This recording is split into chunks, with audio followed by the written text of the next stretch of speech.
fakkaatu dhugaadha Oromoo hunda caalu.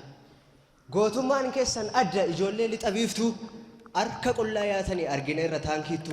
Ashamaa harka fuune nagaa keessanii adara nagaasa hunda caalu manne irraa siniif qaba.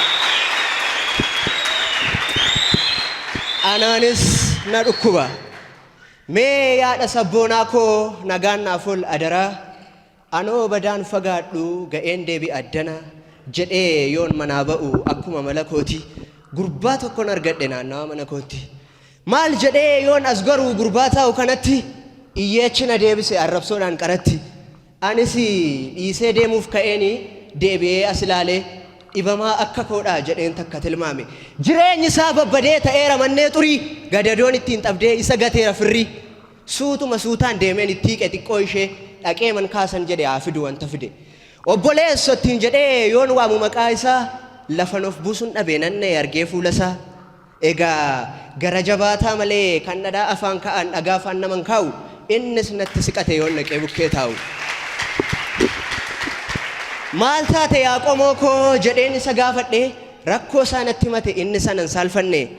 Eessa koo akka ta'e anuu baruun dadhabee qaama koo keessa deemee na dhukkuba akka malee. Hunda koo dhibamaadha fayyaan qabu qaamni koo si qofaan na gaafate nan beeku barfirri koo.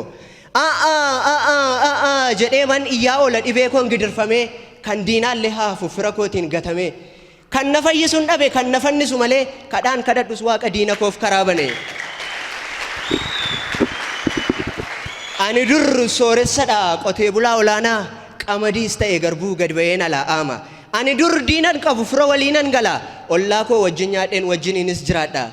Madaan keessa kootii isa dhumu miti mee maaloo na dhiisi nan qorini ati. Haala kanaan yaada isaa guuree natti matee kokkolfinaan jedhe boo'icha filate. Animmoo akkamittan kolfaa utuun boo'icha laalu imaanaan baadhee jira imaanaa sana naalu. Kokkolfaan namaa jira kan hundumaa gammadu namni maaf naan hubatu bulee ka'e yoo naadu. Keessi koo na gubate ta'e barbadaa biddaa iji koos na diimate ta'e tumaa bitmixaa boo'ichattin dhaladhe amma sittuman jira yoomin gammadee kolfa akka garaa koo firaa. Qamadii facaafadheen ingirdaada galchadhe utuun hundumaa qabuun fayyadamuuf saalfadhe maalin godha kokkolfeeree kolfa ilkaaniin qofaa utuu garaan koo boo'u akkamittan kolfaa. Nan hiyyoome jechuudhaaf qabaan waan hundumaa kan koo ta'uu dadhabe maal godha jiraachuunsa anis itti himadhe madaa garaa koo keessaa nus waliif hubanne akka taane bineensa. Falli biraa maal jennee yoo teenye mari'annu tokkummaadhaan alatti falli biraa hin jiru tokkummaadhaan alatti falli biraa hin jiru. Egaa anis walaloon qopheeffadhe kan kanumaan oliiti dhaamsan dhaammadhuun qaba hunduma keessanitti. Har'a kan isin waame eebbisuuf ijoollee isaa Waanofii Wushuu Club jabaadha karoorrisa. Hojii gurguddaa hojjetee ga'eera guyyaa har'aa Laawushkoo Lijee Girmaa naaf eebbisaa adaraa Laawushkoo Lijee Girmaa. Dhugaa dubbachuufani waa'ee leenjisaa kiyyaa jabaa koo yaa leenca koo sin jaalladha dhuguma jabaa koo yaa leenca koo sin jaalladha dhuguma. Egaa loomiin iji shantamni nama tokkoof baadha shantamaaf immoo xaba lammii koo gargaaraati Laawushkoo harka qaba. Oduun alaalaan taatu kottaa seenaa ilaala bu'aa wushuun nuuf qabu seenaa achumaan madaala bu'aa wushuun nuuf qabu seenaa achumaan madaala galatoomaa.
Gurraachi kanaan duras namni fudhata garuu namni sirriitti dadhabee fudhachuun waan namatti toludha. Ijoolleen kun ijoollee gama colliidha. Achirratti kilabii qabna turre garuu sababii rakkoo adda addaatiin barattoonni harca'uudhaan adda kunnee turre. Haa ta'u hin ta'in ijoolleen kun garuu achi marmaaranii jechuudha. Hamma gubbaa beektu duwwaa sadii keessadha bakki leenjii keenya naannoo Zamalaakiidha achitti deddeebi'anii hojjechaa turanii sadarkaa kanaaf ga'anii nama baay'ee turanii nama fur kaayyoo godhatee sadarkaa kanaaf geera sila yeroo isaan jiru aartii intarnaashinaali sadarkaa addunyaatti ittiin dorgomu yeroo isaan hojjechaa turan argaa turtanii kanaaf ijoollee kanaan gamanumaan baga gammaddan isaaniin jechuun barbaada. Kana malee immoo akkuma kana shamarree tokko jirti isaan keessa Feenet Eliyaas kan jedhamtu jabaattee sadarkaa kana ga'uu isheetiif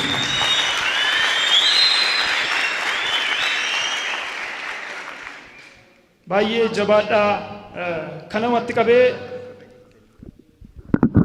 Tole asiis leenjiyaan tokko leenjiyaa dinqisaanii waan hin dubbadhuun qaba jedhu as ba'anii waan jedhan hamileedhaan simadhaa.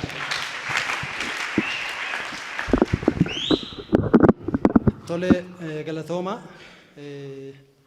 keessummoonni keenya waamcha keenya kabajanii waan dhuftaniif fayyaa ta'aa ulfaadhaa isiniin jechuun barbaada. Inni kan biraanii waan dubbachuu barbaadu haala rakkoo hundumaa keessatti wal dandeenyee rakkoo jirus rakkoo walis rakkoo uumamaas waan adda addaas dandeenyee rakkoo meeqa keessa dabaree as geenyee as ga'uun keenya nutti toleera as ga'uun keenya immoo isiitti isin tola yaadaa baga gammadanii baga hojiin gammanne jechuun barbaada.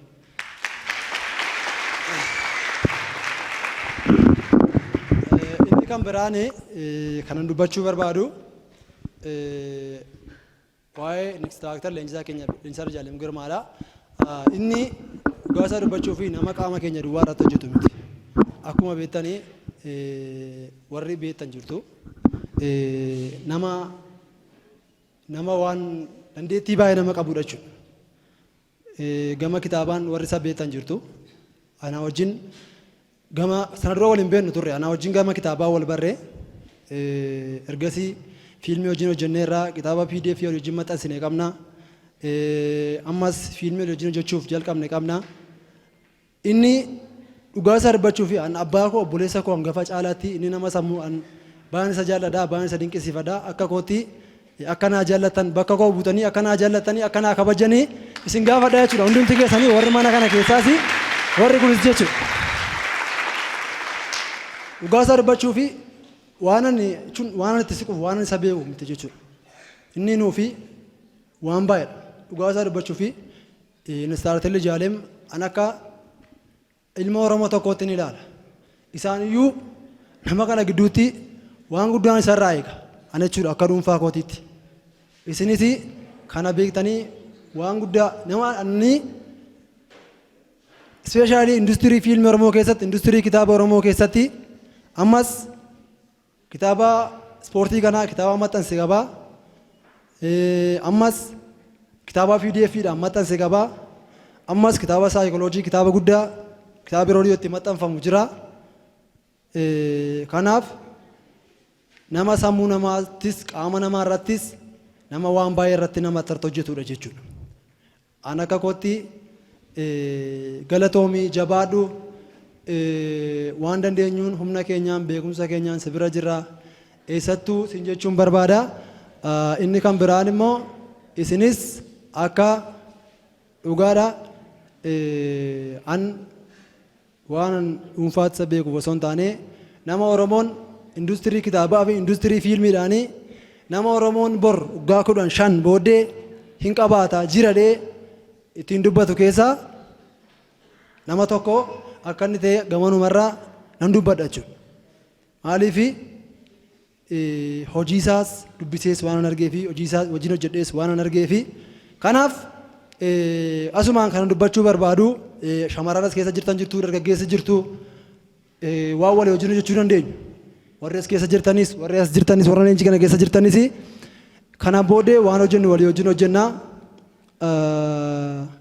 Fayyaataa galatoomaa ulfaadhaa isinis baga nagaan dhuftanii warri kunis baga jabaatanii har'a geessanii ulfaadhaa galatoomaa isin jechuun barbaada ulfaadhaa fayyaataa.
Baga gammadde baga kanaan si ga'e maaltu sitti dhaga'ama mee sadarkaa kanarra ga'uu keetiif?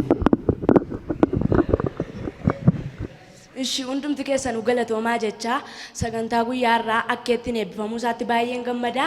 Dadhabbii hundumaa keessa darbee addana ga'uu kootis baay'ee gammachuu guddaan natti dhaga'ama. Warri akka ittiin leenjisanii yeroo kanaan nuu kennaniifis galatoomaan isiniin jedha. Warra addana jirtanii qophicha irratti hirmaatanis galatoomaan isiniin jedha ulfaadhaa.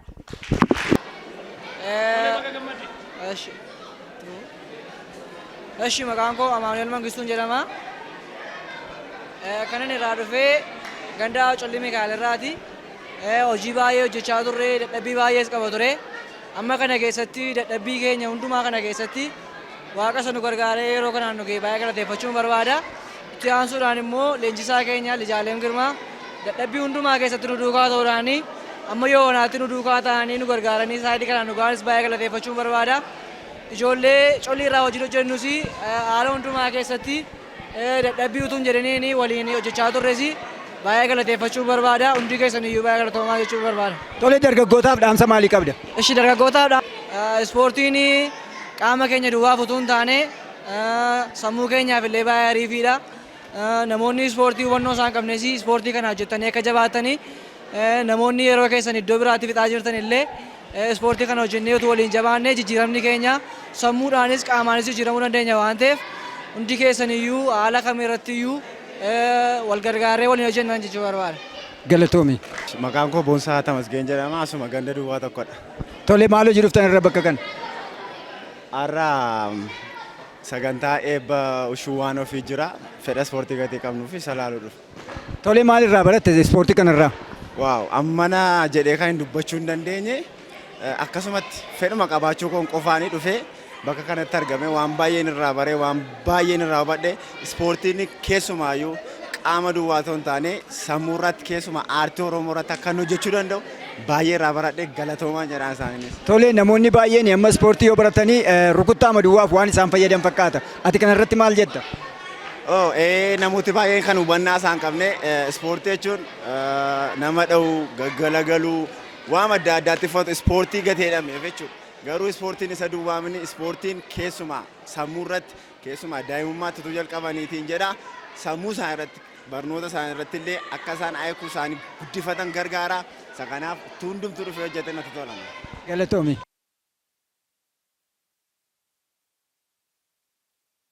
Ganda duwwaa tokko irraan dhufe. Tole maal hojii dhuftan bakka kana? Har'a leenjii ispoortii Wushuu waan geggeeffamuu fi eebbi waan jiru jedhameef ilaaluuf yookaan daawwachuudhaaf dhufne gaafa dhufnu immoo hojii bareessi yookaan immoo hojii gaariin baay'ee hojjetamaa waan jiruuf nutti toleennaan daawwataa turre irraa hojii hojjetamaa ture immoo baay'ee namatti tolaa jechuudha. Maal irraa barattan amma ispoortii kanarraa? Ispoortii kanarraa waan irraa baranne tokko ijoolleen sadarkaa kanaaf hin eegamu jedhamee garaatti hin yaadamne fakkeenyaaf ijoolleen dubaraallee sadarkaa guddaarra ga'anii kan jiran ijoolleen dhiiraallee sammuu isaanii jijjiiranii yookaan sammuu isaanii hojjechiisanii qaama isaanii illee hojjechiisanii fayyinaaf illee ta'u beekumsaaf illee ta'u wantoota garaagaraatiin wantoonni argamaa oolee baay'ee namatti tola jechuudha. Amma dargaggoota magaalaa Gimbiitiif dhaamsa qabdan qabdu? Dargaggoota magaalaa Gimbiif dhaamsan qabaa. Dhaamsan qabu immoo namni hundumtuu sammuunsaa saayiitiitti qaama duwwaamiin kan hojjetu jechuudha. Sammuun illee hojjechiisuu qabna jechuudha. Ana dabalatee dargaggoonni magaalaa Gimbiif naannoo isheetti argaman hundumtuu sammuu isaanii hojjechiisanii gara ispoortii kanaa dhufanii jechuudha. Ispoortii gosa baay'ee jira waan ta'eef waan fedhii isaanii filatanii jechuudha. Nama hundumtuu sammuu isaa yoo hojjechiise baay'ee natti tola jechuudha. Galatoomaa ulfaadha. Baga nagaan dhuftanii eessarraa dhuftanii maal hojii dhuftan maqaan keessan eenyudha? Ani Addisuun jedhama kanan dhufe Collii irraati. Eebba mucaa koo Amaanu'el Mangistuutiif ni dhufe. Tolee maal argaa turtan amma dhuftan edda dhuftaniiti? Baay'ee kan namatti tolu.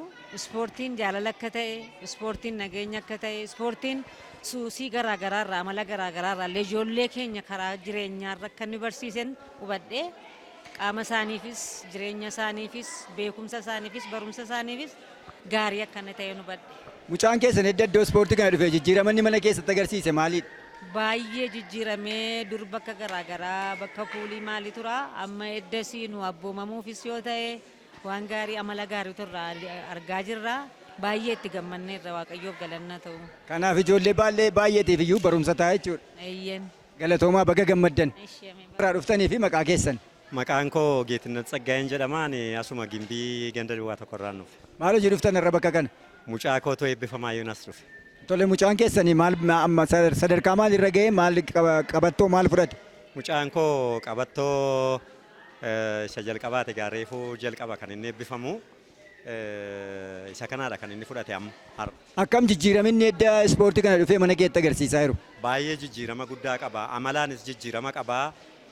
Waan hundumaayyuu achi as deebi'eeti yaada kan inni nuu laatu. Ana caalaa jechuudha barumsa waan hundumaatiin iyyuu. Yaadi isa nama guddaa ta'e natti argama jechuudha. Kanaaf ispoortiin qaama qofatu hin ta'in sammuu iyyuu baay'ee jijjiira jechuudha jirtu. Ispoortiin sammuu amala ijoollee amala badaa akka isaan hin qabanne akka isaan iddoo gaarii oolanii naamusa akka isaan godhatan isaan barsiisa dhugaadha. Tole baga gammaddan. Amiin wajjinumaan ishee. Ayyaana akkam irra sadarkaa kana irra ga'uu kee maaltu sitti dhaga'ame? Baay'ee natti dhaga'ame. Baay'ee gaarii. Gammaddeetta? Akkam maal fa'aa baratte edda mana ispoortii kana dhufte? Waan gaarii baradhe. Eeshi maal fa'aa mee natti himi? Kabajuudha. Wanta garaagaraa. Mana nama kabajuu fa'aa safuu bee fa'aa sin barsiisu mana kana keessatti? Eeshi kanaaf baay'ee baratte jechuudha. Amma gammaddeetta? Gammadeera. Sadarkaa gara fuulduraatti maal karoorri kee maal qabda? Karoora maalii qabda? Amma xumuraatti nan baradha karoorfadhee jira. Amma xumuraatti barattee maal goota? Na barsiisuu waan jabaan. Ittiin si haa ga'u. Kan inni irraa dhufee godina colliidhaan dhufe. Tole magaalaa Gimbii ganda Collii irraa dhufte. Maal gandi kun fagoo miti iddoon malee injinitti kennamaa ture irraa baay'ee fagoodha akkamiin deddeebitee sadarkaa kana irra ga'uu dandeessi? Akkaataan itti deddeebi'ee sagantaa guyyaa irraa ga'uu danda'e jaallachuu ispoortiirraa kan ka'e fedhii ispoortii keessa guuteen guyyaa irraa argachuu danda'e jechuudha. Ispoortiin namni baay'een ispoortii akkaataa addaatiin ilaala garuu ispoortiin itti jabaatanii baratanii iddoo tokko nama geessisuu danda'a jechuudha. Fayyummaa ofiifis ta'e karaa hundumaan ispoortiin gaariidha jechuudha. Cimina qaamaafis fayyummaa ofiidhaafis dhukkubarraa akkaataa ittiin of eeganii ispoortiidha jechuudha. Ispoortiin akka addunyaatti iyyuu ispoortii wanta barbaachisaa ta'ee fi wanta hubatamaa ta'uu danda'a jechuudha. Garuu akka aadaa biyya kanaatti ispoortiin boodettafaadha. Garuu akka addunyaatti ispoortiin wanta boodettafaa utuu hin taane wanta olaanaa ta'e kan mul'achuu qabudha ture jechuudha. Guyyaa irraa ga'uu goote immoo gammachuu guddaatu natti dhaga'ama. Warra leenjisanii akka ittiin nu gargaaranii addanaan nu ga'an immoo galatoomaa jechuun barbaada jechuudha. Tole ati amma shamarran keessaatti sadarkaa isa xumuraa intarnaashinaala bilaak beeltii irra geessee jirta. Gammachuu maal sitti dhaga'ame shamarran jiraniif immoo maal dhaamta? Gammachuun natti dhaga'ame gammachuu guddaan qaba. Guyyaa irraa argachuu kooti baay'ee gammadeera. Akka ittiin dadhabbii hedduu keessa darbee irra ga'uu kooti gammachuu guddaan natti dhaga'ama. Shamarranii akka koo bakkee jiraniif immoo ispoortii keessa galanii naani hojjechuun isaa qallaalidha. Garuu ittuma galuu ulfaataa namatti fakkaata. Garuu keessa galanii hojjechuun isaa qallaalidha. Karaa hundumaan iyyuu nama gargaara. Kanaaf shamarranii jiranis of tuffachuu dhiisanii dhiiraan gadi jedhanii of tuffachuu dhiisanii akkaataa isaa itti deddeebi'anii hojjetaniin barbaada. Akka koos kanarrallee caalanii akka isaan argamaniin barbaada. Kanaan duwwitti utuu xumuramatuu hin taane akka addunyaatti dorgomaa ta'uudhaaf adeemaa jechuudha. Ittiin si haa ga'u ulfaadha.